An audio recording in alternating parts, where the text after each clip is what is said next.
अपने सपनों की आशिया को दे एक नई पहचान माँ भवानी डेकोर प्राइवेट लिमिटेड के साथ, जो है ऑथराइज्ड डिस्ट्रीब्यूटर ऑफ कजारिया। देश की मिट्टी से बनी टाइल से देश को बनाते हैं। और जहाँ मिलती है सभी प्रकार के Indian and imported granite, marble, sanitary एवं कोटा स्टोन का अनोखा एवं आकर्षक संग्रह। माँ भवानी डेकोर प्राइवेट लिमिटेड मतलब a complete floor solutions. New 0 mile Dadar road, Muzaffarpur. Call 99347537. बताया जाए कि आज समाज में मतलब कि रोजाना मतलब कि जो है से धरना दिया जा रहा है। आप लोग का क्या मांग है? और आज समाज से मतलब कि जो है से आपका आरोप लग रहा है कि आप सदस्य आज समाज के है ही नहीं। आर्य समाज बहुत शांति की, बहुत सिद्धांतों की, जीवन जीने की शैली का एक बहुत बड़ा सिद्धांतता आधार है। इसमें कुछ लोग, अधिकतर लोग गैर आर्य समाजी आ गए हैं। जहां तक मेरा प्रश्न है, जब स्वामी जी 1880 में पंजाब में उन्होंने आंदोलन चलाया आर्य समाज को स्थापित करने का, तो हमारे पड़बाबा जी लाला रोली राम जी उनके साथ में पूरे एरिया में घूम घूम कर आर्य समाजों की स्थापना की। मैं 5वीं पीढ़ी का आर्य समाजी हूँ, मेरा बेटा यहाँ मौजूद है, वो 6ठी पीढ़ी का ये आर्य समाजी है। हम लोगों को आवश्यकता नहीं है, खून में है हमारे। यहाँ पर लोगों ने, स्वामी जी ने अपना एक सिद्धांत बनाया, नियमावली बनाई कि कौन आर्य समाज का सदस्य हो सकता है और कौन नहीं हो सकता है। उसके अनुसार उसको एप्लीकेशन लगाना है। उसके बाद प्रत्येक वर्ष सदस्यता शुल्क देना है। आज की डेट में मुजफ्फरपुर में जो 100 कार्ड आर्य समाजी अपने आप को बोल रहे हैं और लिस्टें बनाकर घूम रहे हैं और इसकी संपत्तियों को लूटने का कार्यक्रम बना रहे हैं, वो लोग में से मुश्किल से 5% लोगों का सदस्यता शुल्क अप टू डेट है, सिर्फ 5% का। और जिसमें से 90% ऐसे लोग हैं जिनका पिछले 5 सालों तक सदस्यता शुल्क भी नहीं आया। और अधिकतर लोग ऐसे हैं जिन्होंने कभी सदस्य बने ही नहीं, जिन्होंने की कोई एप्लीकेशन नहीं है। खेल मात्र इतना है कि लकड़ी ढाई में जो 27.5 कट्ठा बेचकर खा चुके हैं वेद प्रकाश जी के पिताजी, वो किसी प्रकार से वो बचा रहे, वो जीवित हैं अभी भी वेद प्रकाश जी, वो बचाना चाहते हैं। 1.5 कट्ठा जो बचा वो महेश चंद्र प्रसाद जी ने अपने कब्जे में ले लिया प्रमोद जी के द्वारा। वो पिछले 22 सालों से उसका किराया खा रहे हैं, स्कूल वहां चला रहे हैं बड़े मजे से। ओरिएंट क्लब का हमारा 10 कट्ठा जमीन था, जिसको महेश चंद्र प्रसाद ने 1.5 कट्ठा बहुत पहले ही बेच बाच के खत्म कर दिया। अब 8.5 कट्ठा जो बचा था उसको उन्होंने ऐसा गेम रचा कि किसी दूसरे पार्टी को बेच डाला और उसका कुछ एडवांस भी ले लिया। केस उसका डीएम ऑफिस में चल रहा है। जब तक मैं जीवित हूं वो किसी भी प्रकार से 8.5 कट्ठा ये नहीं बेच सकते। नया टोला में 19 कट्ठा 19 दूर हमें 1 जनवरी 1958 में जो दान में मिला था, उसको नाजायज लोग बिना बात के अपना संबंध बना रहे हैं। वो बेचारे जो मर गए, जिन्होंने महान पुरुष, जो महान शत्रुघ्न देव प्रसाद जी थे जिन्होंने ये दान में दिया था, उनके परिवार का कोई आदमी इन्वॉल्व नहीं है उसमें। नाजायज लोगों ने अपने आप उसको कब्जा करने के लिए ट्रस्ट बनाकर वो अपने खा रहे हैं उसको। वो आर्य समाज में नहीं आने दे रहे हैं। हाई कोर्ट से जो नहीं करेगा, सभी लोगों पर केस है। जितने भी मेजर आदमी हैं सब पर हम केस कर चुके हैं। कोई 2015 का केस है, कोई 2016 का केस है, कोई 2012 का केस है, किसी पर हमने 2022 में किया है केस। कोई प्रशासन की तरफ से सुनवाई नहीं है, क्योंकि आर्य समाज का पैसा लूटकर जो उनकी जेबों में पड़ा उसको दे दिलाकर वो फिर भी चलते ही रहते हैं। ये आरोप प्रत्यारोप मतलब कि किया जा रहा है। एक बैठक होके इसका डिसाइड होना चाहिए था। ये आरोप प्रत्यारोप लग रहा है, इस पर क्या कहेंगे? 2 अप्रैल इसी महीने की कुछ लोगों ने हम पर ऑब्जेक्शन लिया कि आप प्रधान गलत हैं। हमने उसी टाइम कहा कि आप बैठ जाइए और बैठकर अभी फैसला करिए, मैं एकदम छोड़ने के लिए तैयार हूं। उसमें जैसे ही मैंने 3 आदमियों को, क्योंकि उसमें 20-25 आदमी बैठे हुए थे, मैंने कहा 3 आदमी उठिए, अलग से बैठकर हम 4 आदमी फैसला कर लेते हैं कि कौन बनेगा।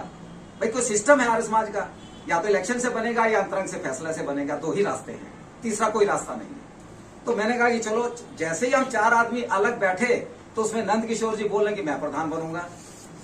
उसके अंदर वो दूसरे बोले कि नहीं वेद प्रकाश जी बनेंगे, तीसरा बोला कि नहीं ये बनेगा। अभी बात चल ही रहे थे, नंद किशोर जी उठ के चले गए वहां से, तो वह डूब गया। उसके बाद से लगातार हम व्यास नंदन जी को बोल रहे हैं, हमने अरविंद मेहता जी को कहा, हमने विमल किशोर उप्पल जी को कहा कि भैया बैठकर फैसला कर लो, कोई किसी की जायदाद नहीं है, ये समाज की चीज है। वहां पर नियम पूर्वक शांति से व्यवस्था कायम होनी चाहिए, जिससे कि लोग आ सकें और पूजा पाठ करके जा सकें। जिनको संस्कार करवाना उनको लगे कि एक शांति प्रिय जगह है जहां पर कि आया जा सकता है।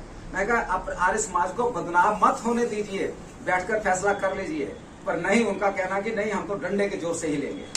सिंगला बाहर का आदमी है, हरियाणा का, मार पीट कर भगा देंगे, और उसमें वो लगे हुए हैं, लगातार लगे हुए हैं, आज भी लगे हुए हैं। कल रात भी हमने बात की है, आज भी उनसे रिक्वेस्ट किया कि बैठ जाओ और बैठकर फैसला कर लो। व्यास नंदन जी, कल का मेरा फोन है, रात के 9:30 बजे मैंने उनको फोन किया, बातचीत की, वो सुनने के लिए तैयार नहीं है, मार के भगा देंगे। भगा दो भाई, हम तैयार हैं। परिचय क्या हुआ? डॉक्टर विजय कुमार सिंगला, प्रधान आर्य समाज मुजफ्फरपुर।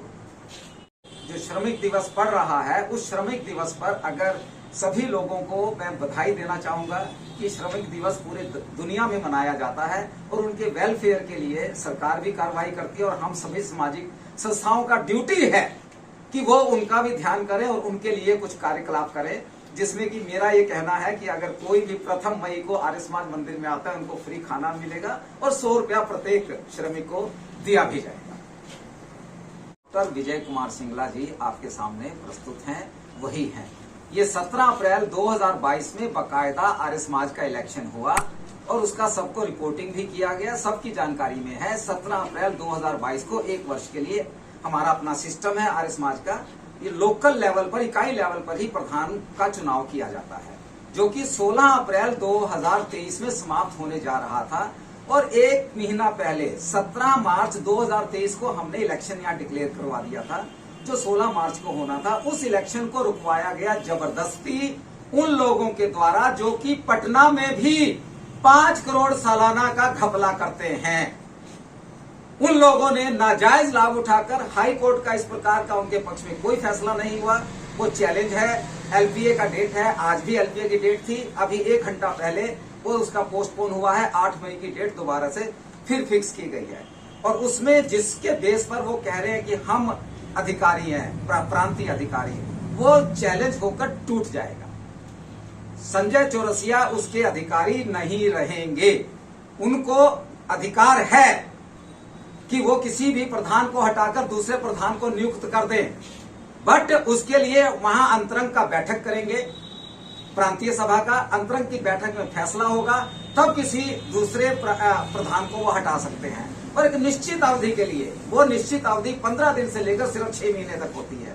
उन्होंने एक चिट्ठी इशू की है जिस पर कि उनके दस्तखत भी डाउटफुल है। मैं नहीं मानता कि उसमें संजय चौरसिया ने दस्तखत किया, क्योंकि ये सारा का सारा काम जो कागज पर दस्तखत हुए बेतिया में हुए, बेतिया में संजय चौरसिया नहीं थे, तो उस कागज पर दस्तखत किसके हैं वो एक अनुसंधान का विषय है। खैर है नहीं हो, पर उस कागज में अधूरापन है, कोई अंतरंग का फैसला नहीं हुआ, कोई उसमें निश्चित समय नहीं है। वो जो चिट्ठी लेकर कुछ लोग घूम रहे हैं अपने आप को प्रधान डिक्लेयर करने के लिए, हम प्रधान हैं, इस प्रकार का कोई मामला नहीं है। कोर्ट में चल रहा है, दोबारा से ऑर्डर आ जाएगा, अभी तक हम काबिज हैं।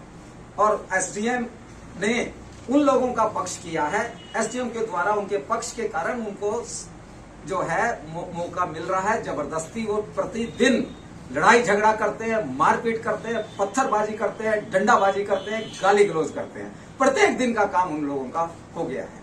तो अभी आज समाज में जो धरना प्रदर्शन हो रहा है, तो धरना प्रदर्शन होता है जिला मुख्यालय में होता है, वहां ना होके आज समाज के मंदिर में ऐसा क्यों हो रहा है? कानून के मुताबिक जहां पर जिस जगह पर ऐसा मुद्दा है, जिस मुद्दे को लेकर प्रदर्शन या किया जाता है, उस जगह पर भी किया जा सकता है। तो आर्य समाज का मुद्दा है जिसमें कि 4 जमीनों का घपला किया गया है, 3 को बेचकर लोग खा